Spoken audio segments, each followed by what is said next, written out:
My name's Bill Finlayson. I'm the director of the EAMENA project based at the University of Oxford. A project that's been running for some years now. I've only relatively recently joined it. It's been running since 2015, initially sparked off by a realization that a huge amount of damage was happening to archaeological sites in the region, some of it at a catastrophic pace, and we're all familiar with the sort of images that you can see here.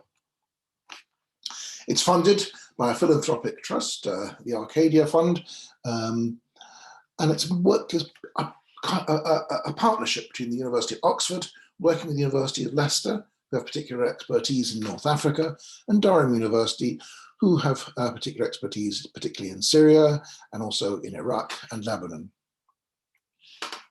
We have other partners, other related projects. The closest one is this one, the MarEA project, which is looking at the marine heritage of the same region.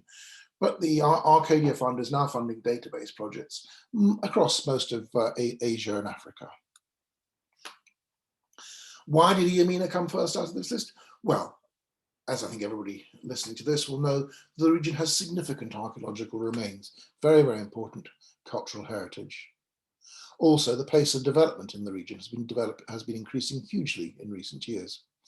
And consequently, the impact of conflict, looting, climate change, agricultural activity, uncontrolled development and construction all need to be recorded so we can better understand and manage them. There's a great need for a digital database, a digital record of the archaeology. Very relatively few countries in the region, except for Jordan, which had the pioneering Mega Jordan project a number of years ago, many countries still don't have any digital records or national databases. Although there's been lots and lots of surveys done throughout the region, there's been no sort of comprehensive survey to assess the actual data that we're dealing with, to basically assess what the cultural archive is for the region. And also remote sensing has a patchy record of use across the region. So, and I'll come back to the importance of that as we go on. But we're looking at a large number of countries. One of the reasons to have this cooperation between several universities. And it's a major journey of discovery, where first and foremost, we're identifying and trying to understand the archaeology of the region. Despite it being well known, in a way we only know little pinpricks into the total database that exists out there. And despite the project title, I should emphasize that we don't just record sites that are endangered. This is a comprehensive archaeological survey that we undertake in the areas that we look at. We need that comprehensive survey, even if our main focus is the damage done to sites and how to manage them, because we need to know what the full range of sites is, what sites are particularly under threat, what sites are particularly rare, what sites are particularly valuable, and so on. All of that requires a comprehensive survey to be undertaken. Now, the sources of information we're using, and here we come back to the remote sensing. Our primary source of information is this remote sensing, and we use free imagery through Google Earth and Bing as the basic source of data for initial passes and working with our trainees around the region. We also use commercial satellite imagery for higher resolution and sometimes work to take benefit of the frequent pass satellites that can give us a regular update on the condition of particular areas. Something that's probably going to become increasingly important as these sources of data become more available and allow us to actually track damage in almost real time. We of course also use the existing data, published reports, existing data sets, gazetteers and archives.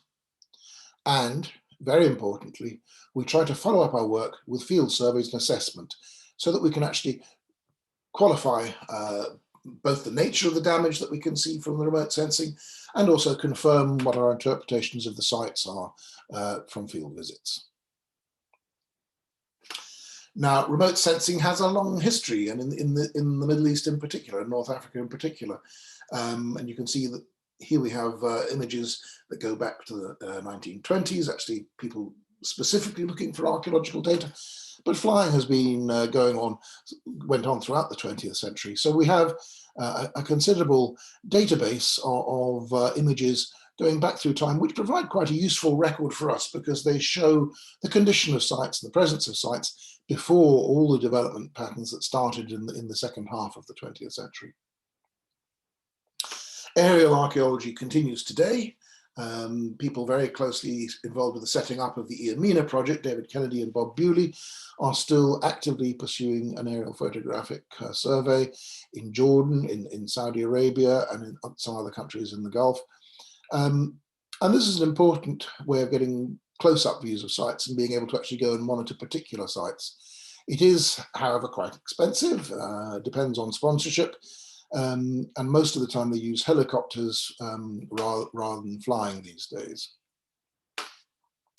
The great advantage of the satellite imagery over the aerial photography, apart from the fact it's free, is the area and extent that it covers.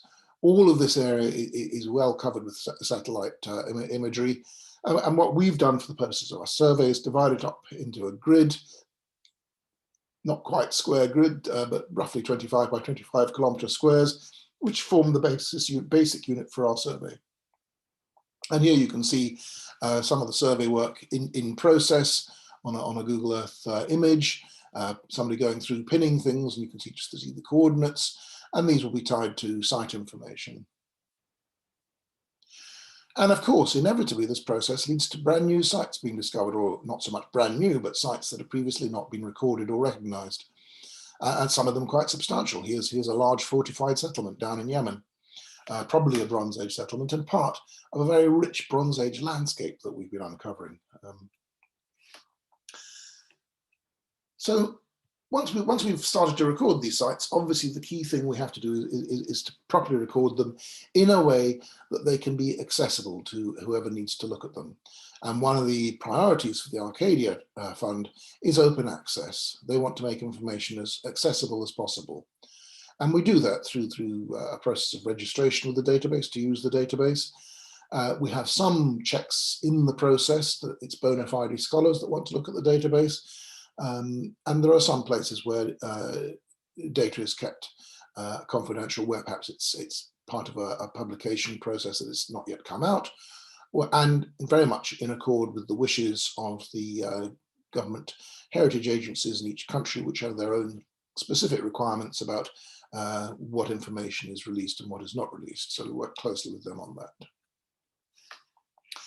And this is just a quick snapshot at some point in time of the countries and the sites being discovered, the numbers of sites being discovered. And you'll see it's very uneven in a sense. And that partly reflects the quantity of existing information that we've absorbed, and partly the amount of survey that we've actually undertaken at any given point.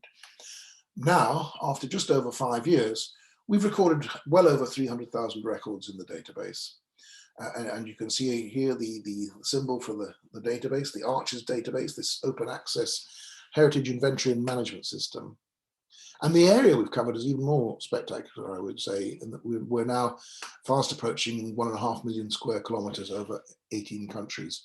So the scale of the project really is enormous. And one of the tasks for us has very much been the data management process. It's not just a process of survey, it's data management and looking after this database. And here you are, you can see we're on version 3 already. There's been substantial upgrades to the Arches software, which have required us to upgrade our database package in response. And these are just opening shots from when you first go to the database, just to let you see the sort of thing that we're looking at. And once you get into the database, and you can start to search for things or zoom into things and so on. It's all geo-referenced. Here's an opening shot, just giving you an idea of the distribution of sites across the region. And one of the important things is, as well as recording the traditional archaeological information, is, as in any modern sites and monuments record used for heritage management, we're recording the condition of sites, so the type of damage that's happened to a site, the extent of that damage, what's caused in the damage, and what the effects of that damage are. So keeping a detailed record of what's actually happening to the sites. And having got information into the database, we monitor change. And we monitor change by a number of ways. This is a process, of course, that's gone on for a long time. And you can use the basic aerial archaeological survey. Here's a caravanserai in Ma'an in Jordan in 2016. And here it is just a couple of years later when an olive plantation has gone through. The site's been bulldozed, partly to create a mound for the water tank. So you can see the sort of damage that happens on an almost daily basis. and the more spectacular sites like here Tel Ubaid in Iraq, and here we have a combination of erosion that's damaging the site, natural erosion, but also bulldozing and the installation of military emplacements and so on. So this site is being very heavily damaged. And just to give a different example, here in North Africa, in Libya, a site where you can see one of the benefits of the satellite imagery here is you can get a very good large-scale view of what's happening to both the site and the irrigation systems that are growing around it, and which are gradually trimming the edges of the site. And I think you may be familiar with this sort of thing. This is satellite imagery at Apamir in Syria before looting began in 2011. And just a couple of years later, the extent of damage once the controls and protection to the site had vanished in the conflict. On a less grand scale, here we see the site of Yajuz in Jordan back in 2004. And this is a Google image from back then from the satellite company Airbus. And you can see the pin showing the coordinates given for the site. And here we are a few years later, 2015, 10 years later, we're at a slightly different scale. So you have to orientate yourself by the pin. We're at a better scale because the imagery now by Digital Globe is a better quality. We've got a higher resolution image and you can actually see the archaeological remains somewhat better. Unfortunately, what you can also see is the process of urban development and growth that's been happening at the same time, gradually eating away at the edges of the site.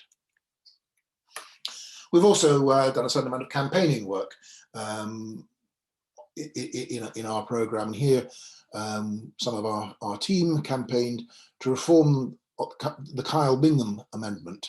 Now that was an agreement that America had made with Israel not to publish high-resolution satellite imagery of Palestine, but our team discovered that there was a clause in the agreement which said that if other countries started to produce high-resolution satellite imagery of the same area, they would publish theirs too. And particularly with the French and then the Koreans publishing high-resolution satellite imagery, that came about, and our team campaigned, and now the Bingham Amendment has been overturned, so we can now get good satellite information to help record Palestinian archaeology. As a part of our process of monitoring threats and disturbances to the archaeology, we've divided it into 5 broad categories of damage: agriculture, conflict, construction, looting, and natural erosion. And we all know the sort of things. We're talking about ploughing, which is relatively superficial, terracing, which can involve a lot of bulldozing, orchards, which the digging of holes for the trees can be very intrusive, animals, not quite so much damage, irrigation, which is required for nearly all of these things, can be very invasive into the sites. Conflict, and on the whole, we find that conflict is not the major cause of damage, but where it does damage sites, it can be very comprehensive. And of course, sometimes primary archaeological sites are used for political purposes in conflict. Construction. This sort of process of development, and this is a very broad category covering everything from housing and the infrastructure and dams and things that you could argue are the results of conflict, like refugee camps and military constructions. All of this is probably the biggest source of damage to the archaeology of the region. Looting, well, we've already seen the extent looting can cause damage at sites like Apamir. And again, of course, it's often associated, not always, but it's often associated with conflict. And natural erosion, mostly natural causes, but these are being exacerbated and made worse by climate change, and often also made worse by initial breaking of the ground surface by any of the other activities listed here. So one of the things we were very positive about is going out to the sites and doing detailed on-site condition assessment so we can really see what's happening. We've also worked with the local departments of antiquities here in Jordan, working in advance of damage to try and avoid damage to archaeological sites, a very important role for cultural heritage management in the region.